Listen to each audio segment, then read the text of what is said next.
কথা এটা কওঁ মানে অহংকাৰ কৰি কোৱা নাই। যিবিলাক আমি সাধাৰণ মানুহ তেওঁলোকৰ ধৰক কিবা ডাঙৰ বেমাৰ হ'লেও আমি অসমীয়া দৰৱ বা আয়ুৰ্বেদিক দৰৱ এইবিলাকত খুব বিশ্বাস কৰোঁ।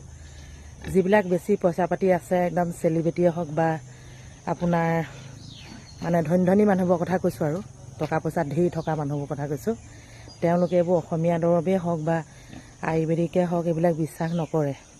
সেইবিলাকহে অতি সোনকালে মানে মৃত্যুমুখত পৰে। অহংকাৰ কৰি কোৱা নাই দেই, চব অহংকাৰ কৰি কৈছোঁ বুলি কোনেও নাভাবিব।